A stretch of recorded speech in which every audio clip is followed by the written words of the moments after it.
Welcome to Ethanol Producer Magazine's top headlines from the past week. I'm your host, Jacob Noderman. Before we get started, we'd like to thank today's sponsor, the 34th Annual International Fuel Ethanol Workshop and Expo, taking place June 11th through the 13th in Omaha, Nebraska. The FEW provides the global ethanol industry with cutting-edge content and unparalleled networking opportunities in a dynamic business-to-business environment. To learn more, go to fuelethanolworkshop.com. On April 4th, the U.S. Bankruptcy Court for the District of Delaware approved the U.S. EPA's proposed settlement with Philadelphia Energy Solutions that allows the bankrupt refiner to waive approximately 75% of its RFS blending requirements from January 2016 through April 2018.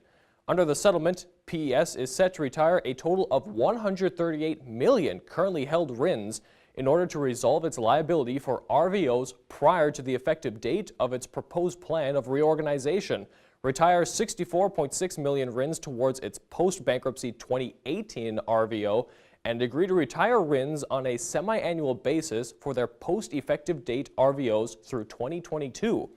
Representatives of the ethanol industry strongly oppose the settlement, stressing that it undermines the RFS and sets a bad precedent.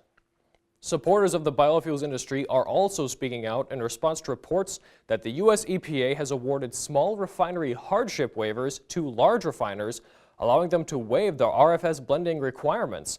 On April 3rd, Reuters reported that EPA provided waivers for 2016 renewable volume obligations, or RVOs, to 3 of the 10 refineries owned by Endeavor, one of the nation's largest oil refining companies.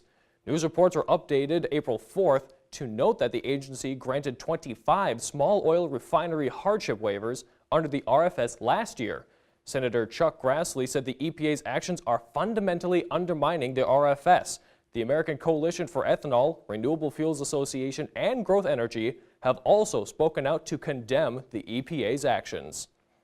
On April 2nd, the U.S. EPA announced the completion of its midterm evaluation process for greenhouse emission standards for model year 2022 through 2025 cars and light trucks.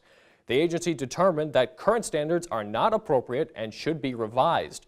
Representatives of the ethanol industry are calling the results of the midterm evaluation a significant opportunity for high-octane fuels. The EPA and National Highway Traffic Safety Administration are expected to launch a rulemaking process soon to revise the standards. Also on April 2nd, China enacted tariffs on 128 U.S. products, including a 15% tariff on U.S. ethanol. The tariffs, which took effect immediately, were enacted in response to President Donald Trump's decision to place duties on imported steel and aluminum products. The Renewable Fuels Association has explained that the new 15% tariff on U.S. ethanol is in addition to an already imposed duty of 30%, making the total tariff 45% on U.S. ethanol. Thanks for tuning in. We'll be back next week with more of the ethanol industry's top stories.